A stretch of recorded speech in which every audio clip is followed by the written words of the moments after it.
everybody, and welcome to The Scares That Shaped Us, a podcast about horror writers and the stories that made them. I'm your host, Matthew Jackson. Hope everyone's still having a great time this October.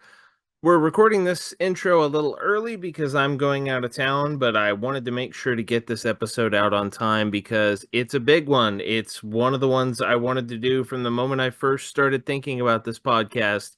The one, the only, Stephen Graham Jones is here, and he's going to talk to us about a slasher movie, which is a dream. And we're going to talk about Friday the 13th, Part 7, The New Blood.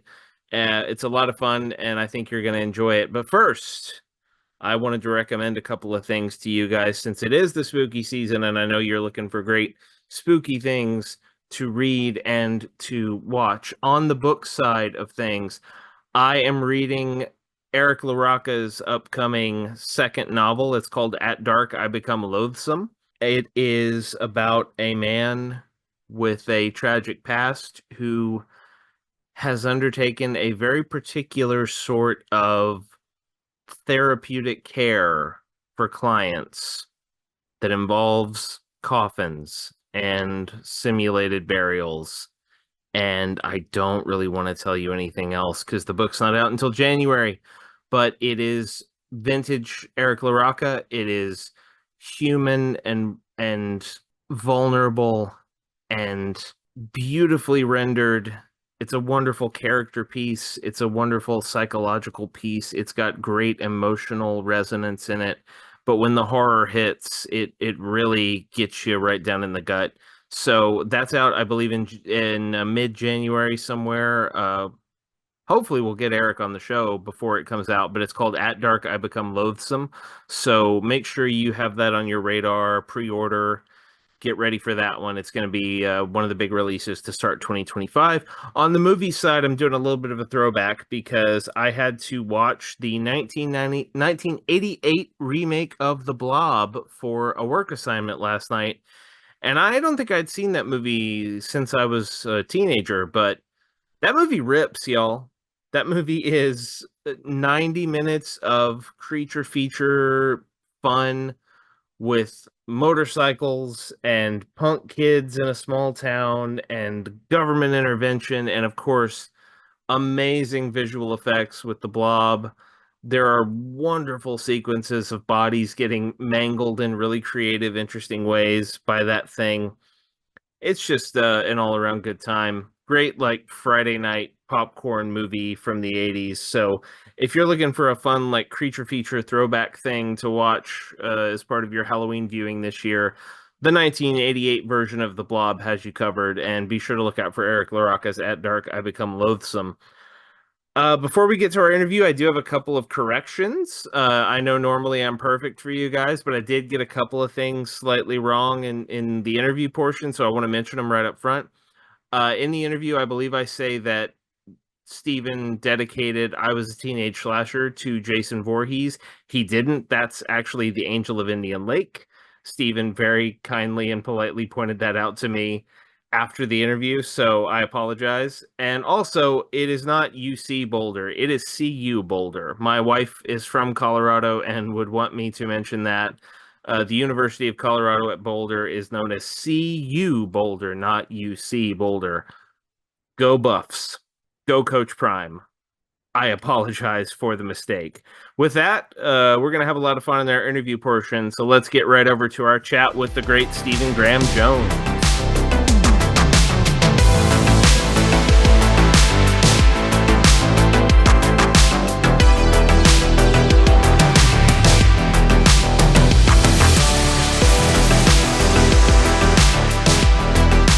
Joining us this week on The Scares That Shaped Us is one of my favorites, one of your favorites. He is the Bram Stoker award-winning author of books like Mongrels, The Only Good Indians, My Heart is a Chainsaw, Don't Fear the Reaper, and I Was a Teenage Slasher.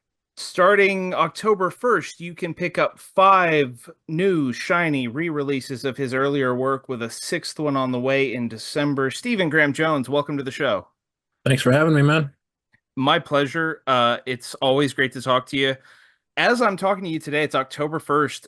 Fans of yours have officially declared it Stephen Graham Jones Day because we got these five new releases from Open Road Media of Zombie Bake Off, It Came from Del Rio, Sterling City, The Long Trial of Nolan Dugatti, and 3 Miles Past. All books of yours that were previously hard to find that are now going to be out in the world again. How does it feel to be sitting here on what's basically a horror fandom holiday for you, man? Oh, it's crazy. It's neat that everybody's gonna get to like connect or reconnect with these books that have been too expensive to get hold of, you know? So I'm glad that I don't know, people are gonna get to experience them and hopefully it's a good experience. I never know. These books are they capture a wide range of styles and subgenres and genres. And I should mention December 4th, after the People Lights go off, or after the People Lights have gone off, excuse me, Hmm. your short story collection is also going to be out from Open Road. So that's 6 books across a lot of writing time, a lot of genre. Uh, as you have geared up for these re-releases, what's it been like kind of thinking back on those works? Are you thinking about them in new ways? Or are you just kind of grateful that they're out there? How does it feel? Yeah, I mean, I am grateful. And, you know, it's neat to me.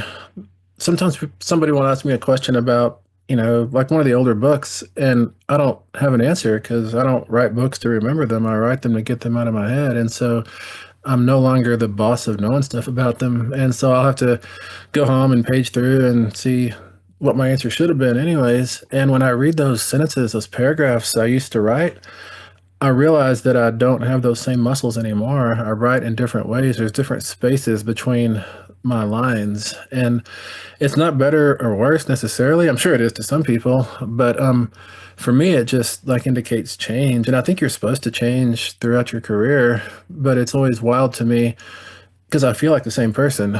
But then when I go back and read something from 15, 20, 25 years ago, I realize that I'm a wildly different writer than I used to be. So it's neat to have this like these textual artifacts of who I used to be.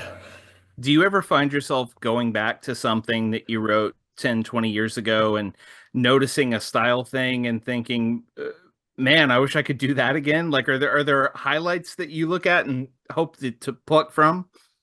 Not exactly a style thing, but yes, I do. And I do notice things that I used to lean on that I don't lean on anymore, or I used to have the right muscles for, and I don't have those muscles anymore. But I have different muscles. I can do different things than I used to. So I don't try to like redeploy those old ways of doing things because I feel like I would just be, I don't know, trying to slip on an old skin, if that makes sense. I mean, Mhm. I wish I could, but I know I can't. So I just try to keep moving forward instead of reaching back.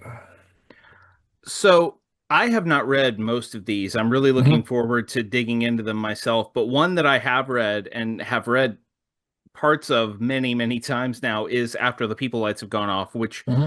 will be out in December. And it's one of my favorite solo short fiction collections by any author. It's such a great mix of creepy and poignant, which I think people who've read your recent work know that you do very well. Um, I wanted to ask just about you are obviously very well known for your novels, but you are a prolific producer of short fiction, and you obviously believe in the power of the form, and you were talking about flexing muscles. So I wanted to ask you, what does short story writing give you creatively that makes you keep going back to it? Because obviously you could just keep churning out novels if you wanted Hmm. to. Yeah, I could. I love short stories because generally, for me anyways, they take one afternoon, maybe 2 afternoons if I need to revise it or something. And what that means to me is I can take bigger swings, more chances. I can try out an idea that is especially stupid, and maybe I look into it working. And if it doesn't work, I just throw it away. It's like 3 hours work, and who cares about 3 hours? So that's what I like about short stories, that I can try stuff out that is fundamentally broken. That's the only kind of stuff I'm really interested in doing. It's fundamentally broken stuff.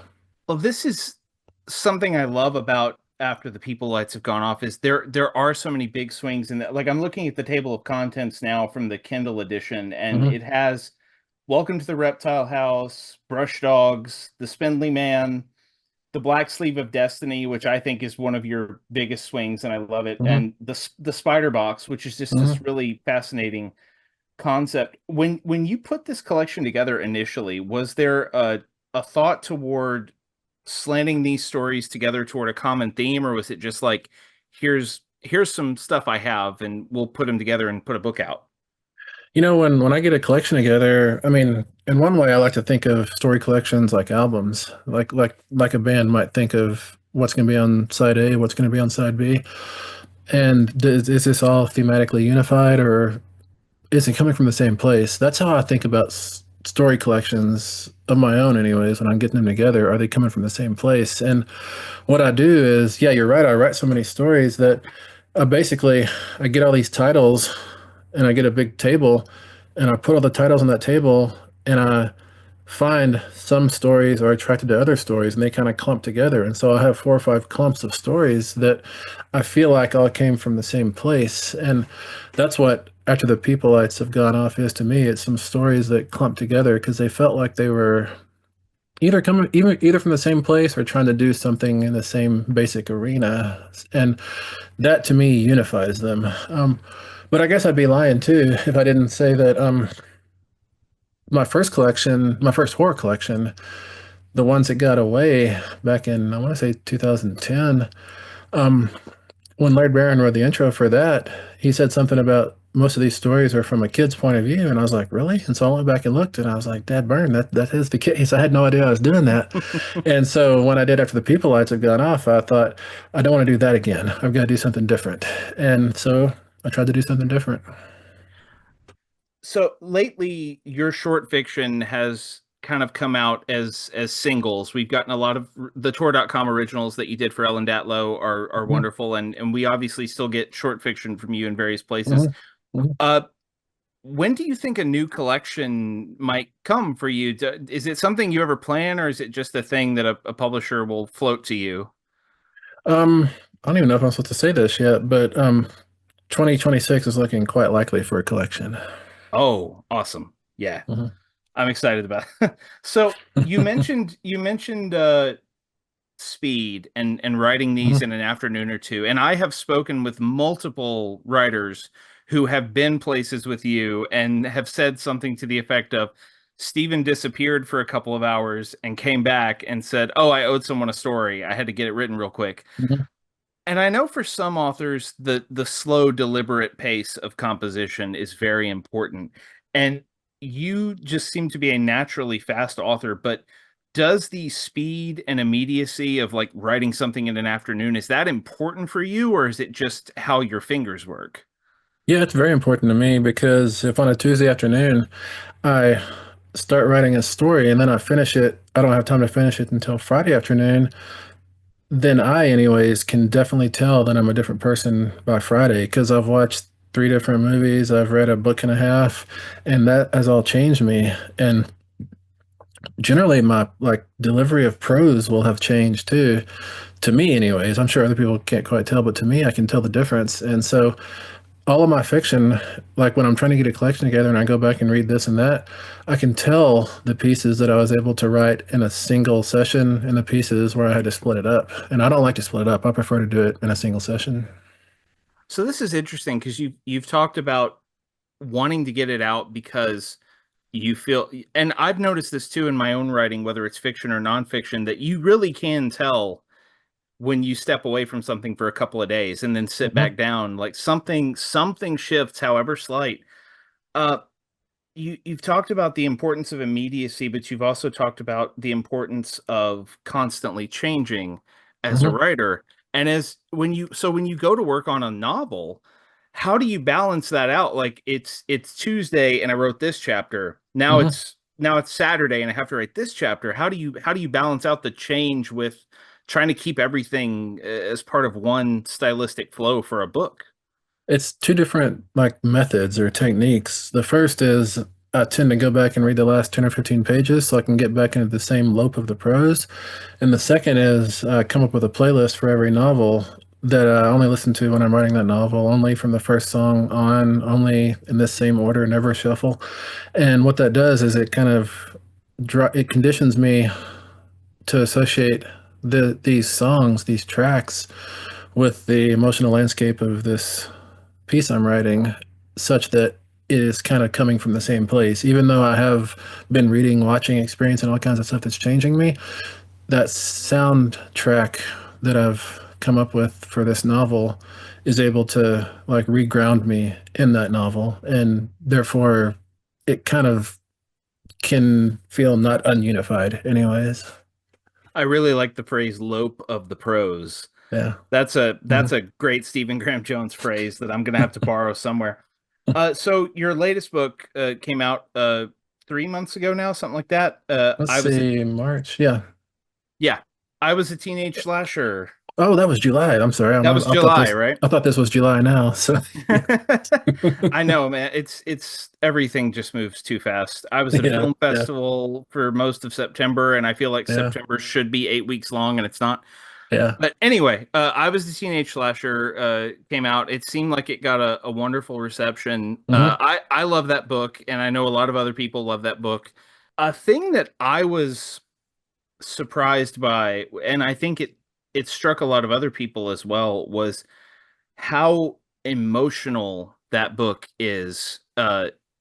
As it heads into its ending, like it's very high concept. It has a lot of fun bits of slasher lore for those of Hmm. us who love that kind of thing, but it really is a book about regret and about like the things we leave behind as we grow and change. Has anything stood out to you that you maybe weren't expecting in terms of the response to that book, especially coming on the heels of wrapping up the Indian Lake trilogy? You know, the one thing that I guess has surprised me about the reception I've seen regarding I was a teenage slasher is how much everyone seems to like Amber Big Plume Dennison. I didn't expect anyone to not like her, but people really, really seem to be falling for her when Tali is the main character, you know? And I think that's super cool. I'm really, really, I feel lucky that that's happening. It's not exactly what I thought would happen, but that's the trick with writing stories, novels, whatever, is that you're not the boss of how the book is received. You know, all you can do is write the best art you can and hope it connects with people.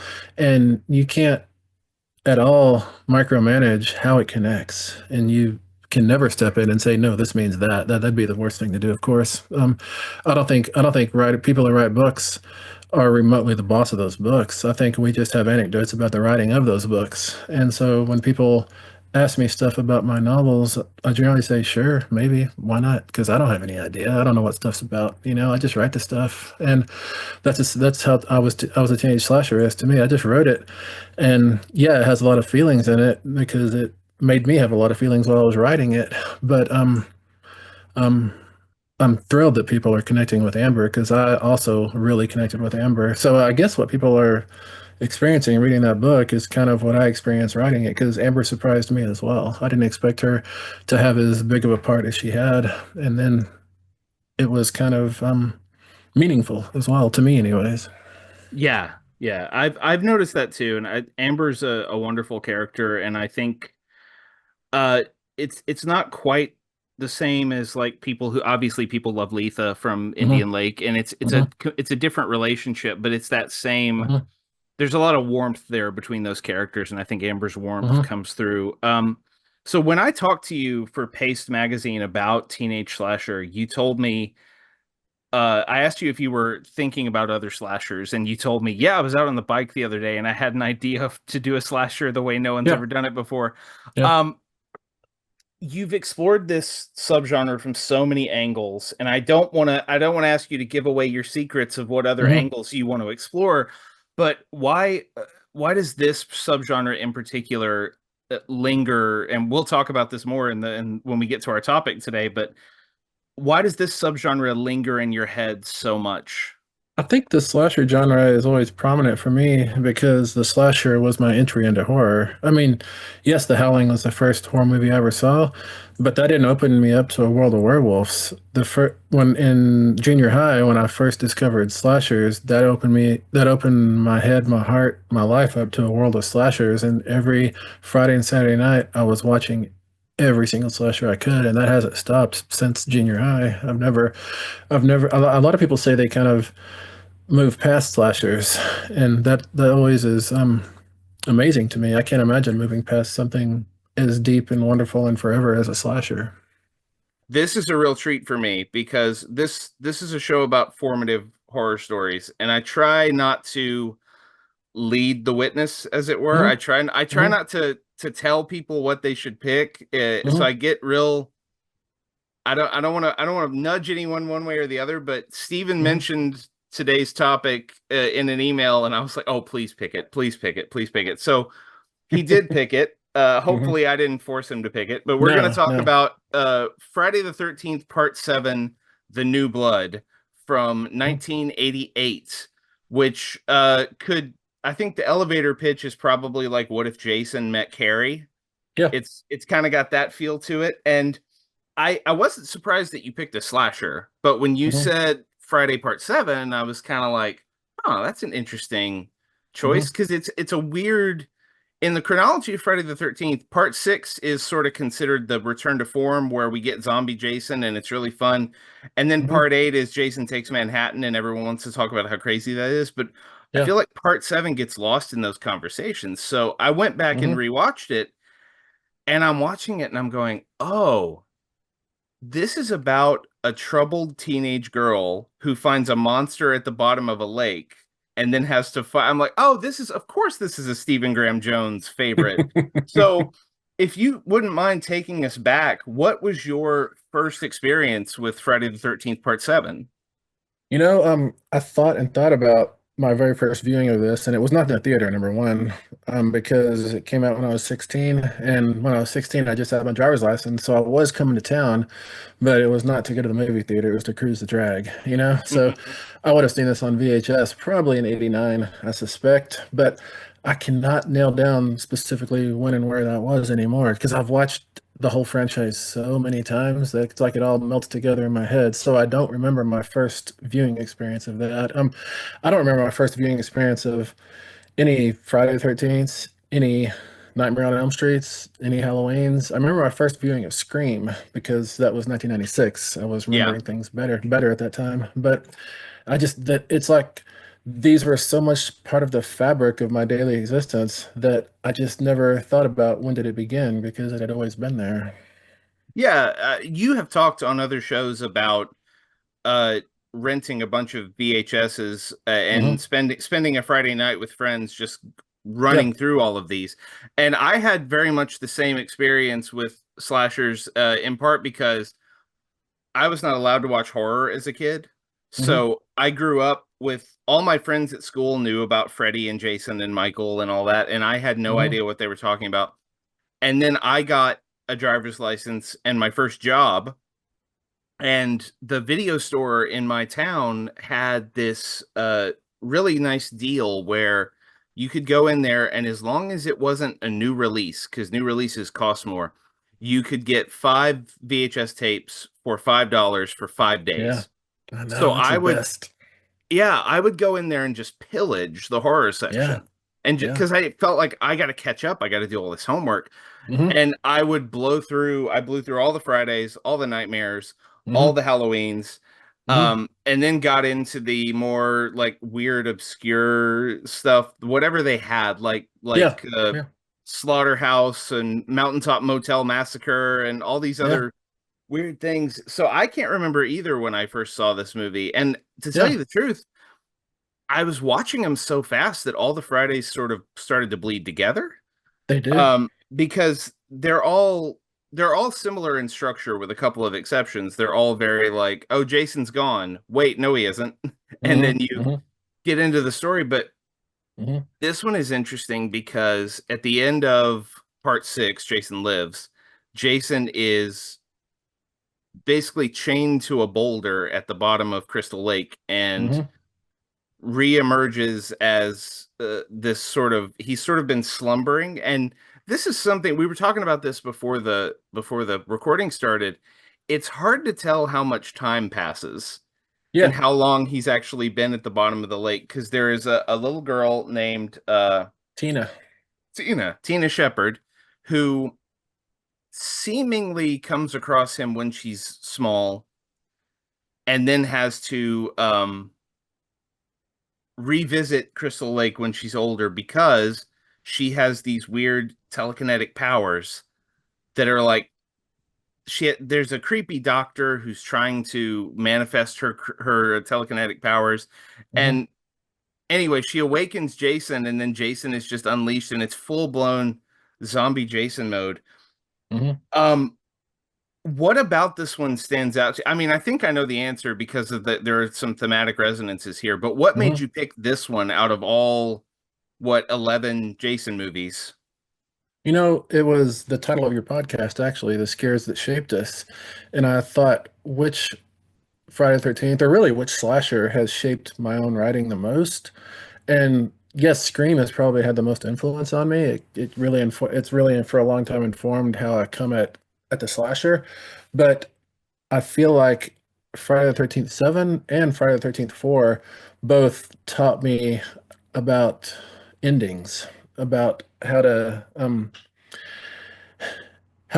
seed something and have the audience mostly forget it and then bring it back at the end. And it does feel like an ambush, but it doesn't feel unfair. Like we know the dad is down there, but then when Tina uses her telekinetic power to conjure him back up from the water to pull Jason back down again, that I have to think that the first time I saw that, I was just blown away. I mean, like I say, I've seen it so many times I can't remember, but um, that is just so elegant. It's like so full circle, and that's exactly what I love from an ending is that full circle feel that, like, what do they call it in literary circles? Inevitable surprise. I love that feeling of inevitable surprise. And like the way I think about endings is you go for 350 pages in a novel or 2 hours in a film, and you get to the end, and the story can either go through door A or door B, and the audience is they're completely aware of door A and door B. They're like win or lose, basically. That's the two doors usually. But as a writer, your job is to find a door C and then make the story go through that door C, but do it in such a way that it doesn't feel like a cheat. And I feel like that is 100% what the new blood does. It goes through door C that we were never expecting was there. And yes, I mean there's a lot of pushback because when Tina's father comes back, he's not all rotted like he should be from being under the water so long. And I agree. But John Beekler, the special effects trained director who is helming this, he even put the dad in makeup because he wanted him to be all gross. He was like, "Yeah, dude's been underwater for a long time. He should be all rotted away." But the associate producer, who wasn't into horror, she's like, "That's pretty gross. Let's not do that." So he had to leave the dad more together and just mess up his clothes a little bit, which I regret and everybody regrets. But when I watch Friday the 13th Part 7, I'm not necessarily seeing the version that's on screen. I'm seeing the version that Beekler wanted to make. I'm seeing it with all the actual gore, the X-rated kills, and I'm seeing it with that end where the dad is rotted, and I'm even seeing that stinger at the end where um, Jason comes back to get that fisherman. I don't know if you've seen that stuff. Yes, yes, yeah, there's a Yeah, lot. It's really interesting to talk about a Friday the 13th movie that they wanted to sand the gore down on I because know. so many of them just go for it. Um, Yeah. but it does, thinking about the kills, they do work in that Hmm. sort of suggestive, almost Halloween type way, and they do Yeah. still find ways for Jason to get really, really creative. And we'll talk about the kills in a minute, but Yeah.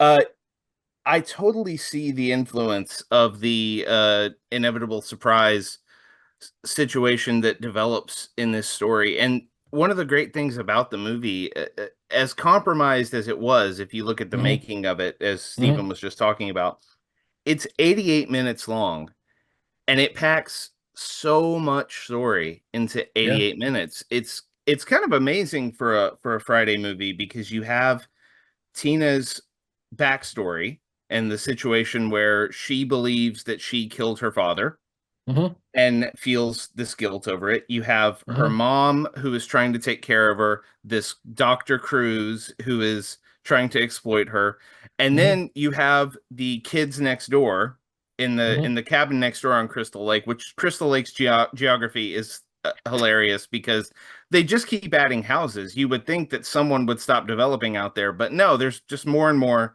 However many houses we need, that's how many houses there are. So Yeah. there's one right next door, and there's a group of friends who are there for a surprise party for their friend who never makes it to the party because Jason kills him in the woods. Um, Hmm. and one of the guys there, Nick, takes a liking to Tina and invites her over, and so that buys you all of the massacre stuff that you're going to get later. Hmm. Hmm. And that all works and is all satisfying. And there are subplots and Hmm. romantic jealousies and all of these other things happening in 88 minutes. Hmm. And it's remarkable how well it plays.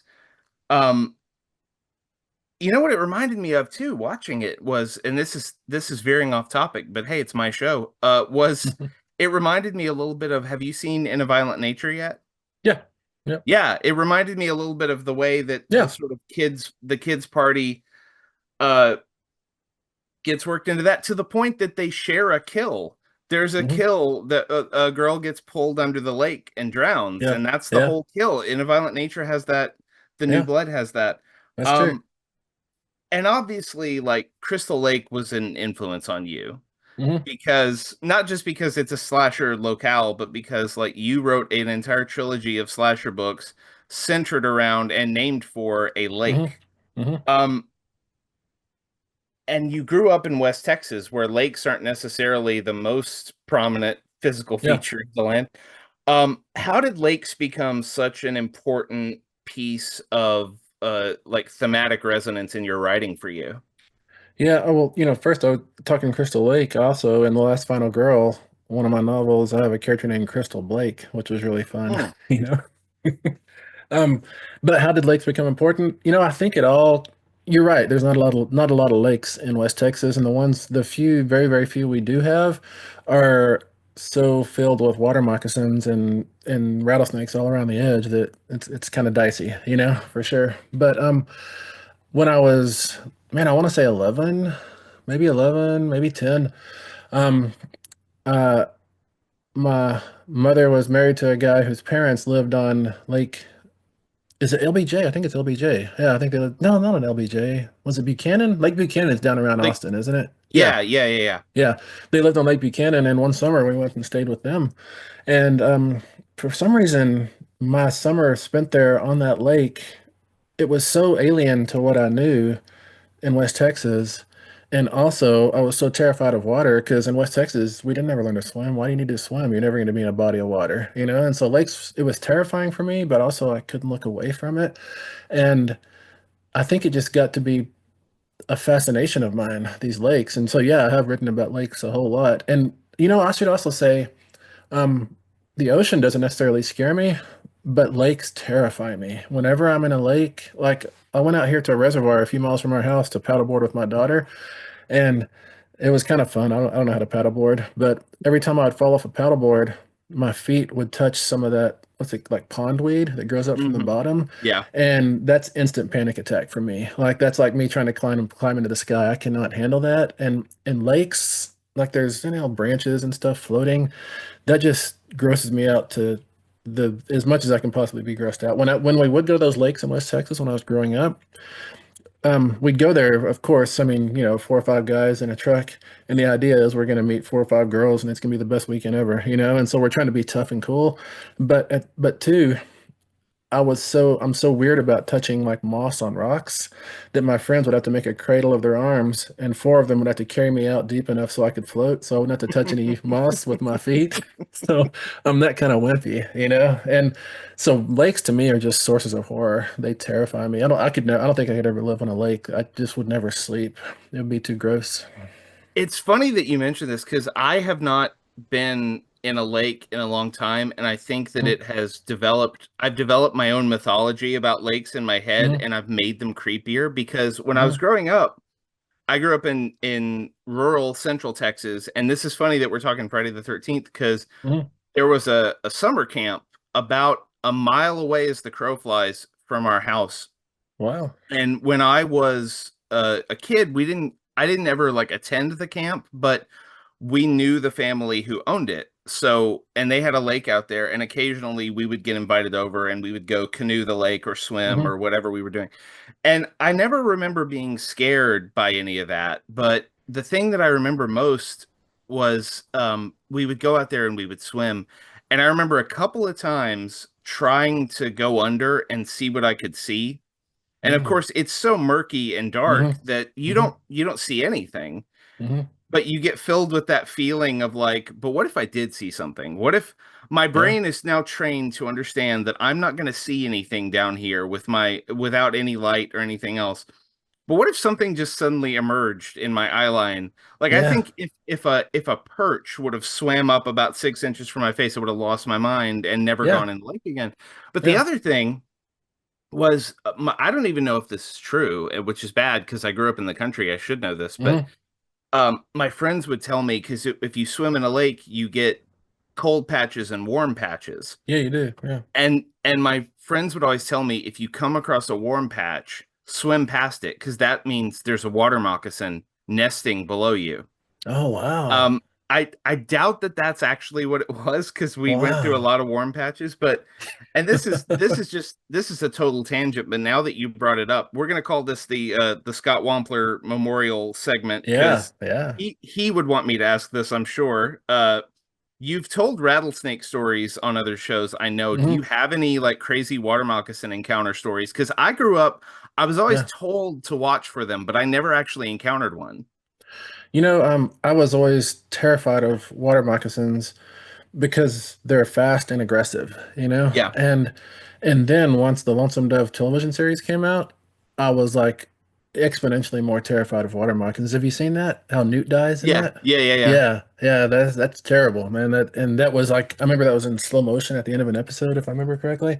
And yeah, water moccasins terrify me. I have been chased by water moccasins before, and I remember I was walking down a dry creek bed once in Central Texas and just looking for nothing, just having fun. And I came across this big old moccasin. I don't know what it was doing, hanging out on this in the mostly dry area, but it chased me and chased me. And they make that like they make that hiss that it's Hmm. like a small roar, like a whisper roar. And but I've never actually I've been in the water and had water moccasins swimming towards me on top of the water, and that's pretty terrifying. But they veered away, or they went past anyways. And we used to fish, and we'd have a stringer of fish off the side of the boat, and we'd be all happy we're gonna have all this fish tonight. Then we'd pull the stringer up at the end of the day, and every fish would be bitten by a water moccasin. They'd love to Oh, come do that. And but no, I've never, I mean, I guess I've killed some, but I've never actually like had one jump on, I mean, try to bite me, I don't think. As far as I know, I have found around lakes, you can sometimes find copperheads and coach whips up in the trees at eye level. yeah, That's pretty disconcerting. But water moccasins, of all the snakes I've ever encountered, water moccasins are easily the scariest because when you're in their element, you are so slow and they are so fast, man. yeah. Yeah. I've never had the misfortune of having one swim towards me. The closest I ever Hmm. got was we were crossing this little footbridge that was over like a little tributary leading into that lake. And Hmm. one of my friends was like, "Oh, there's a water moccasin right there." And we all, like idiot kids, stopped to stare at the water moccasin and let it Hmm. know we Hmm. were there. And I think one of us grabbed a stick. Yeah. Like Yeah. Yeah. absolute terrible garbage behavior to do around a water Yeah. moccasin. But Yeah. anyway, Yeah. another thing about this movie that I feel like ties to your work is uh so much of Friday the 13th could happen just anywhere. Like it's realistic horror. There's Hmm. a guy or a girl in the case of Mrs. Voorhees Hmm. with a knife and they're out killing people. Hmm. And for a lot of the movie, you don't even really see them, especially in the first two. But Friday 6 and 7 in particular veer into this supernatural territory. And Hmm. Friday 6 is more sort of a Frankenstein thing where you get the zombie Jason resurrected Yeah. with lightning. Friday 7 Yeah. feels more kind of mystical almost. It has this Hmm. magical quality to it. Hmm. And on top of that, you get Tina with her telekinesis, and your slashers, at least your most recent slashers, Hmm. all have that kind of magical quality to them, Hmm. whether you're talking Hmm. about the forces that sort of transform Tali in Teenage Slasher or everything that's going on around the mythology of Indian Lake in that Yeah. trilogy. Um, is that just your do you find your imagination naturally tending more towards supernatural slashers, even though you're a Scream fan too? I think so, yeah, because when the killer, when the slasher is not supernatural, then it kind of becomes a what I consider a Grendel story, like Matt Wagner's Grendel, Comico Grendel, the comic book, um, where it's the mask that kind of carries the power, the strength. The mask goes from person to person. That's how the Ghostface mask is, Hmm. the Father Death mask, and which is to say, you start over and over and over. So I mean, you can have a recurring character like Sydney, but and Gale as well, and Dewey for a while, but that to me is a different kind of story to tell, and I love that kind of story, but I think I do better with the supernatural, and I think it's because with a slasher, the slasher audience is going to come to this story, and the slasher audience is so tuned in to the conventions, the tropes, the dynamics, that they can get everything that's going to happen. It's like they're Vladimir Propp in his Morphology of the Folktale give a slasher fan two or three of the elements, and they can extend what the story is going to be. They can guess who the killer is, they can guess why, and so as a writer, as a creator, as a person writing a slasher, you have to surprise that audience. You have to push them back on their heels. And the best way I've found to do that is to lead them along the trail. This is going to be this kind of slasher, and then surprise them with it being a different kind of slasher. So, like in My Heart is a Chainsaw, Jade thinks that this is a revenge slasher or a mystery slasher, when it actually there's some supernatural elements happening. But you're right. Six and seven are kind of a reboot of the Friday Third, not a reboot, but they like another starting point for the Friday the 13th franchise. Like McLaughlin with six brought, you're right, with the Frankenstein thing, and he also brought an element of like comedy or splatstick or something to it, which was, I think that was really necessary at the time, at that point in the franchise and the development of it. But as far as Jason's reanimation in six and seven, I like the how iconic that lightning strike is in six, but I far prefer how organic it is to the story that Tina is the one who brings Jason back to life in seven. I think that makes a lot more sense than a random lightning strike. Or I say random, it's like providential for Jason, or it's fateful for all of his soon-to-be victims. It's like the weather is agreeing that we need a spirit of vengeance to come dispense with all these bothersome people. But in Friday the 13th 7, it's so much more organic to the story. It's a lot more contained. I really like contained. I like to be able to explain things in stories, and that's what 7 gives me, I think. Well, and you also have this interesting thematic synchronicity for me of like Tina is the one who she doesn't mean to, but Hmm.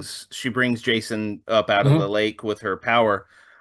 And it sort of reminds me of Jade in a certain way, and Hmm. especially in Yeah. Chainsaw, the way that Yeah. Jade is longing for this slasher story that will sort of complete her life as she Hmm. sees it, and then it Hmm. happens and she has this moment of like, oh no, this is Yeah. this is real now. And I find that so interesting. And you mentioned slasher elements, and I know this is a point of fascination for you and Hmm. something you've thought a lot about. um what do you think that Friday the 13th brings to the slasher genre that is unique to it, as opposed to what Halloween brings or Scream brings or Nightmare brings? Um, let's see. I guess Michael and Jason, neither of them talk.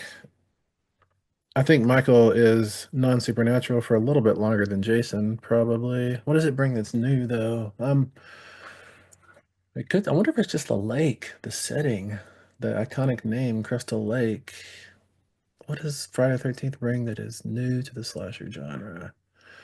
It's a weird question. It's a weird question for me to try to answer because, of course, the first Friday the 13th was just trying to capitalize on Halloween's success. Let's take the elements that made that such a cash provider and replicate them in cheaper form so we can get a big return. So Friday wasn't trying to do anything new, but it suddenly had these long legs and it just walked across the decades.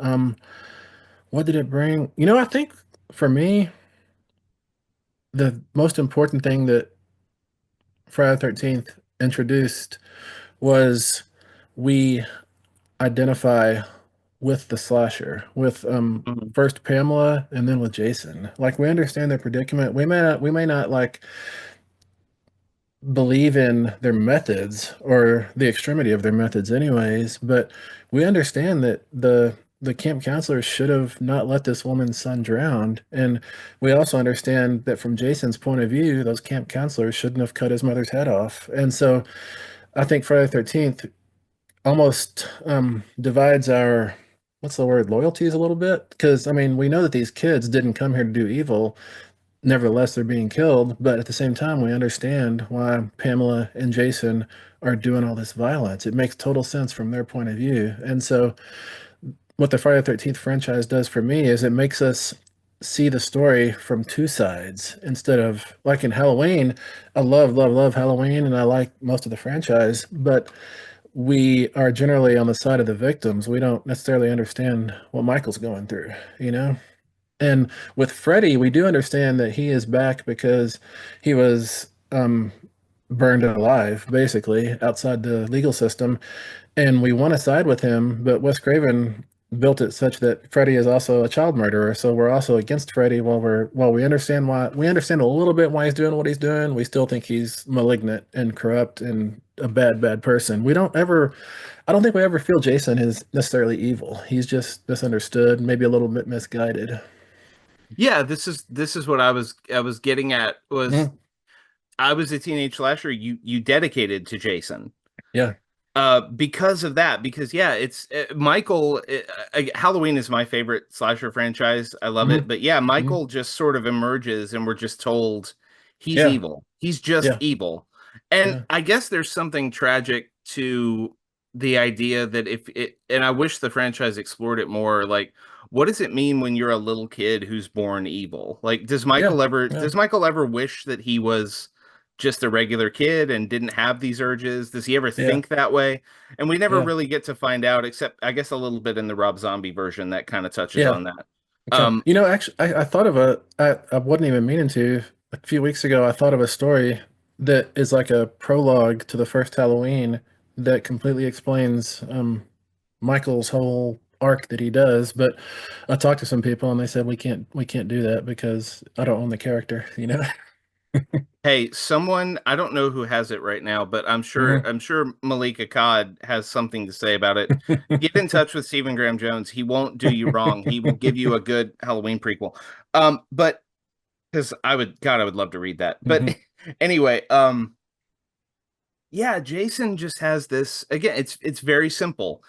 He Hmm. was just a little kid trying to have a swim, Yeah. and he was left to die. And I think that that ties a lot into the way that you write slashers, particularly in Indian Lake, because you have this story about people who are forgotten Hmm. and left behind. And you also talk all the time about slashers as justice fantasies.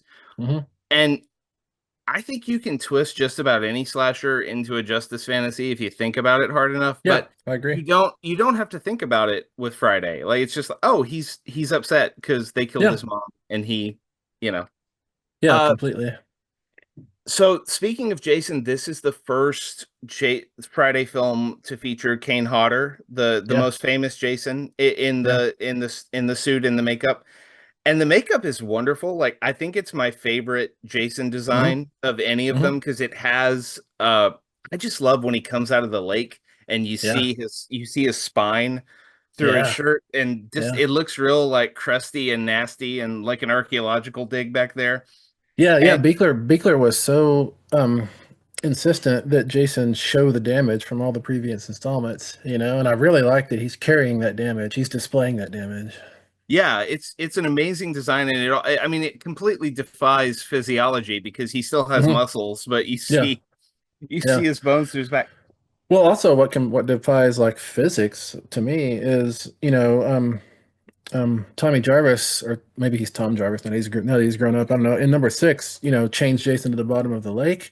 He's floating there, like we see, like that iconic image of him chained to that heavy rock. I guess it is. Is that right? Yeah, And but what I can never understand about that is why Jason floats feet down. Like it seems like if you're tied by the neck, you turn upside down and your feet go up because you want to like the decaying gases in your body want you to float, And so yeah. why does he float in that cool? Why does he look so cool when he floats? That's what I never can figure out. That's just the magic of Jason, I guess. Yeah. Um, but yeah, there's not a lot of gore in the kills, but there is Mhm. wonderful goopy nastiness around Jason, particularly in the end when Tina pops his mask off with her Yeah. mind, and you Yeah. get that great moment of his skull kind of leaking. Um, and I think I really like the face because it's Hmm. one of the movies where you get to see Jason's face, and he looks absolutely monstrous. Yeah. He looks a little more like a chud than a man at that point, but there's Hmm. something like really expressive behind Yeah, his there eyes is. and the way he moves. And I gotta Yeah. the makeup is a big part of that, but I think a lot of that is also Kane just really Yeah. trying to put something in there.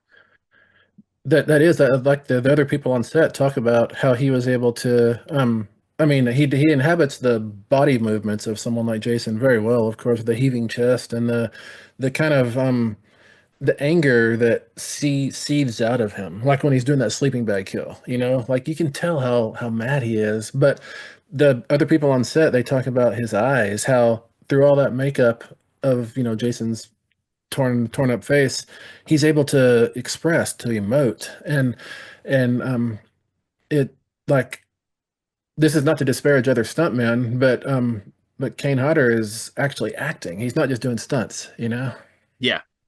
Hmm. You mentioned the sleeping bag kill. Hmm. This movie has a lot of really memorable kills in it, despite sort of toning down some of the gore. Yeah. Um, do you have a favorite? Let me think. It's probably the uncut version of what's that guy? Is it that guy in the van? What's his name? Let me look right quick. Michael. Yeah, no, not Michael. Michael. Yes, Michael. Okay, in the van when Jason he goes out to investigate the sound, which is a really wise thing to do, of course. And Jason gets his head and squishes it. It's pretty fast in the theatrical cut, but when you see the daily version of it, he crushes his head down to like a I don't know, like a walnut or something, and it's pretty wicked. I like that a Man, lot. yeah, that's it's funny because in rewatching it, like I think the sleeping bag kill is the most famous Yeah, from this movie, and then like Freddy versus Jason does a sort of reboot of it, I yeah, think, yeah, where yeah. there's two girls in sleeping bags and he beats them Oh, together. oh, that's X, isn't it? Oh yeah, Is it? yeah, he's Yeah, that's Jason yeah, X when he's in yeah. like the simulation. Yeah. Oh, no, I was Um, wrong. It's not Michael. I was remembering it's Ben who's in the van, and Ben goes Ben. out and gets his head crushed. But what's really cool about that scene, it's Ben and Kate in the van, and they hear sounds out there, and they're like, it's Michael." And that's got to be a Halloween reference, because in Yeah. the first one, there's that van and everything. Yeah, Michael is the friend that they're throwing the party for Yeah, who dies correct. first. Yeah, yeah, yeah. Yeah, yeah. My favorite on rewatching it is actually what happens to Kate, which again is a really fast. Hmm. They cut away before Yeah, you can really see anything, but she gets a party noisemaker through the eye. yeah, And yeah, one of my favorite things about the franchise is everyone, we all associate Jason with a machete, but Jason is yeah. so good at killing with whatever he has in his hand at the time. Hmm. And I Hmm. just love this bright green Yeah. party trumpet just being shoved through someone's That's face. so good. And I think in the original cut of that, it makes a little noise too after it's in Oh their man. head.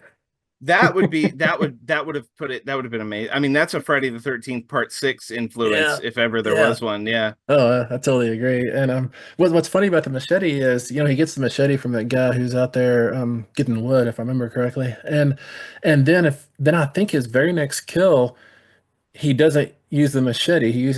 I think he uses something different. I don't remember what, but I remember thinking, all right, for the rest of this movie, it's going to be machetes. But he goes from weapon to weapon to weapon, and once it's his hand, he shoves his hand through that guy's chest. I had the same thought when he gets the Yeah. machete. It's like, oh yeah, this is the machete moment, and now the rest. But then yeah, Hmm. he gets a pole saw at one point, and he's got like Yeah. an edger that he kills. He kills the doctor with an edger. Like it's you cannot stop him. He will improvise with He will. whatever, which I He find will. fascinating. And like this was something. Speaking of in a violent nature, this was something that brought that back to top of my mind. Hmm. And you write about it really well in I think Night of the Mannequins is a really good example of this, and Teenage Slasher, the Hmm. idea of a killer who is just sort of making do. Hmm. And I Hmm. always think about this, and especially when it comes to like silent slashers, like the killer, and I think Johnny is his name, the guy in a violent nature, and then and Yeah, that's right. with Jason. I wonder what goes through their mind, when they're Yeah. like, okay, well, I need this guy to die. I got this log Hmm. splitter here. I guess that'll Hmm. work. Yeah. It's such Yeah. a fascinating way of, I feel like people who don't like slashers sometimes knock them because they're like, well, the killers aren't really characters. They're just Hmm.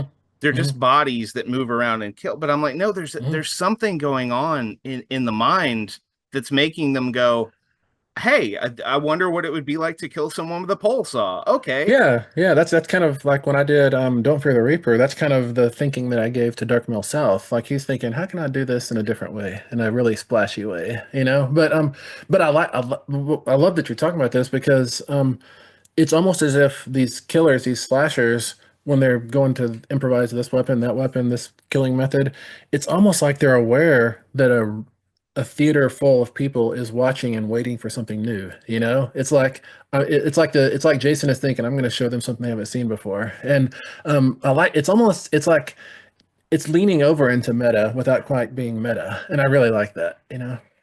Yeah. Well, this is possibly related, possibly unrelated, but one of the things I like talking to you about is you are a writing teacher by day, Hmm. and a writer by night, or both, Hmm. Hmm. Hmm. Um, and you teach horror writing Hmm. to people at UC Boulder, and Hmm.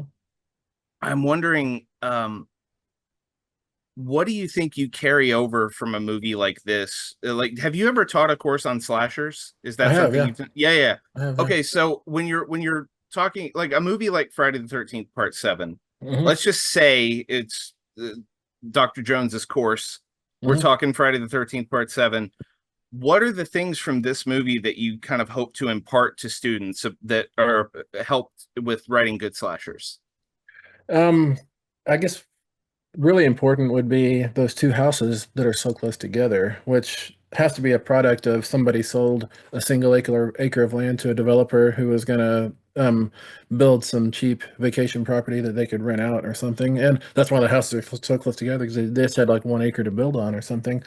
And that to me, that's probably the most important thing in this movie because it provides proximity so these two sets of characters can interact with each other and get all tangled up, and also it groups people together such that Jason can come in and kill them. But I mean, it was also really really wise of this movie to have people still coming in such that Jason can be killing them out in the woods before they get to the house. That allows us to have steady kills until he comes to the house to do all his slashing and the house blows up, all that stuff. But that's what I would, if I were gonna teach something about how to write a slasher or just how to write a story with Friday the 13th Part 7, I would say it's so good to have those houses built on the same piece of land. That's super, super important.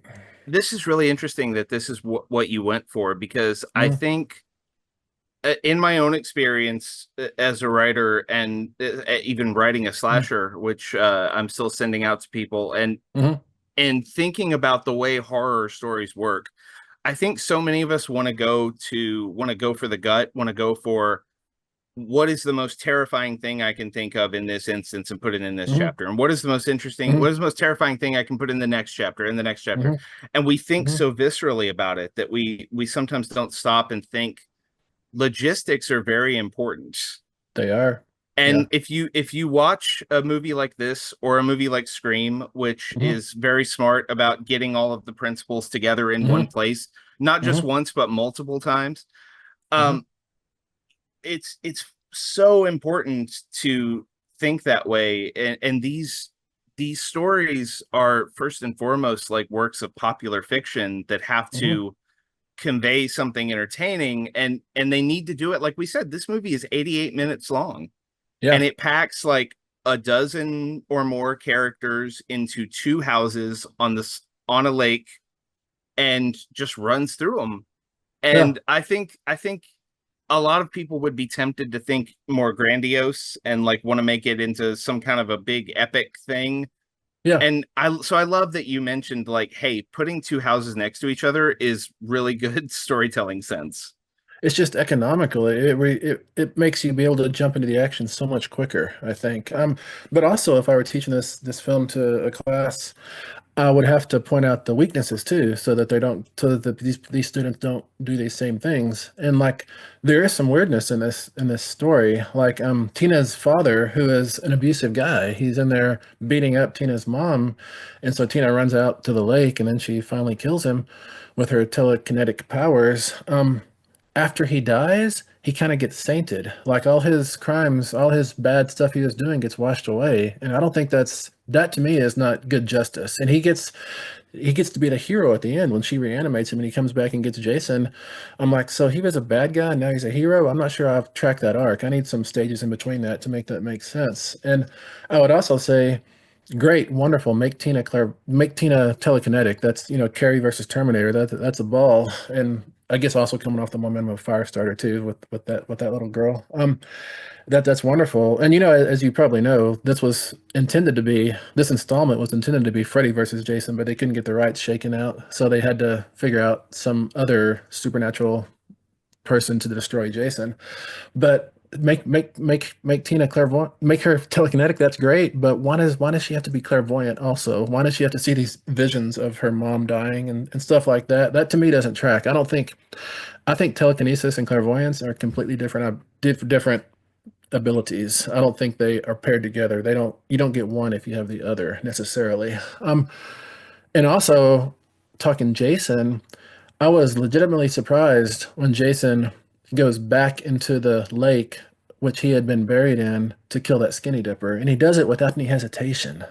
Jason has no lingering trauma from floating under the water for however many years he was down there. He just like steps right back into those same waters. And I don't know. I mean, maybe Jason doesn't really think about stuff, but me as a viewer, I think about stuff and I have to wonder, dude, what are you doing? Why go back into the fire or the water in this case? So why go back into the place that hurt you, you know?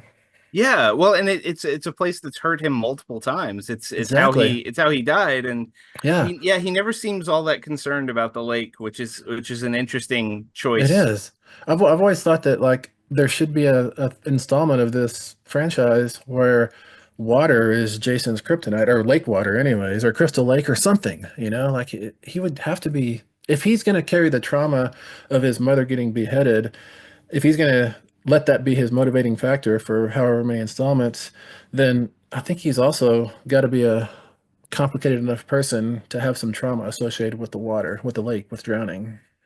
Do you think this is kind of an esoteric question for readers Mm. that haven't maybe read the entire Indian Lake trilogy, but do you think that this concern about Jason is part of what led you to exploring how the kind of curse of Indian Lake spreads in that Yeah, trilogy? no, I completely think so. Yes, yes. Like my own critiques, like I love all these slashers, but I also have critiques of them. I think this could have been better if this happened. It could have been better if it went this way. And yes, in a sense, Indian Lake Trilogy is me trying to tell the story such that it makes sense in a way that some of these other stories don't. You know? You mentioned Friday the 13th 4, and we're not Hmm. going to get into a whole other Friday Yeah, on this yeah. episode, but Yeah. Do you have a favorite Friday? Is 4 your favorite? Is 7 your favorite? What do you? Because I'm a part 6 guy. I love part Yeah. 6. Yeah. It's a hard call because I love them all. I even love five. I even like Roy, the ambulance driver. I think that Five has the has most. some Yeah, it's Five got has some brutal cool. kills. Yeah, it Yeah. has great Yeah. kills. Yeah. But I think probably the Friday that finally has my heart the most is four, because I love Tommy Jarvis, kid like shaving his head and coming for Jason. That is just so elegant. That like I say that seven and four are kind of where I learned endings, and what I learned from seven, as I said, was find door C or door three, whatever you want to call it. But what I learned from four was you can do a stinger at the end, like at the end of a sonnet, that completely upends everything. And that's such a wonderful move at the end of four. I remember watching that with friends in junior high over and over every weekend. And at the end, when Tommy Jarvis is slamming that machete into Jason's head and Jason's on the floor of the living room, we're all standing up in the room and jumping up and down with Tommy and counting out the machete blows. It was the most fun thing in the world, you know? Well, you have another book coming out next year, so maybe we'll have to have you back on and talk about Sure. part 4. Yeah. Our guest this week has been Stephen Graham Jones. Stephen, before we let you go, let the people know where to find you and what you have coming up. Oh, find me in the bookstore on the bookshelves. I never know which social media I'm going to be on for very long. I've got a site, stephengrahamjones.com, but it's really demontheory.net. It's been that since '05, I think. Somebody else made it for me and then gave it to me. And what I have coming up is the Buffalo Hunter on March 18th, 2025. It's a Blackfeet vampire back in the end of the 19th century, beginning of the 20th century, going after the people who shot all the buffalo and the people who did bad things to the Blackfeet. And I told myself I would never write a vampire until I could do with a vampire what I did with werewolves and mongrels, which was to me make them make sense. And for me, this vampire finally makes sense, you know? Well, we are looking forward to that and can't wait to read it. Stephen Graham Jones, thank you for being on the show. Great to talk to you as always. Man, it was a ball. Thanks so much. Thanks once again to Stephen Graham Jones for being on the show. It's always a treat to talk to him. If you haven't picked up I Was a Teenage Slasher yet, it came out over the summer. It's floating around right now. Be sure to get it. Also, be sure to pick up his collection After the People Lights Have Gone Off, which was my recommendation in the last episode of this show. The new re-release of that collection is out December 4th from Open Road Media. And look out for the Buffalo Hunter next March. We're going to do our damnedest to get Steven back on the show to talk about that. In the meantime, you can go to thescaresthatshapeduS.com. That's where you'll find everything related to past episodes of the show, ways to get in touch with us, ways to find us on social media. We're at Scares Shaped Us on Twitter. We're at Scares Shaped Us on Facebook. You can email us at scaresthatshapeduspodcast@gmail.com if you have a question, a comment, something you'd like to hear me talk about on the show. Really anything you want to let us know about, we appreciate it. We will be back not in 2 weeks this time, and I'm going to go ahead and announce this. We will have a Halloween special coming up for you in 1 week on October 30th. We will be talking to my dear friend, film critic, podcaster, filmmaker, all-around expert on all things horror, BJ Colangelo. She will be here to talk about scary stories to tell in the dark and how that ties into her childhood memories of Halloween, and that ties into my childhood memories of Halloween. So we just have a really fun time waxing nostalgic about what Halloween was like for us as kids. We also have a great discussion about the power of gateway horror stories for young people and how you can safely introduce your kids to the genre. So be on the lookout for that. That'll be out Wednesday, October 30th, the day before Halloween, just in time for your spooky listening. And then we will be back again on November 6th with a regular episode with another big name horror author. I'm not going to tell you who it is yet.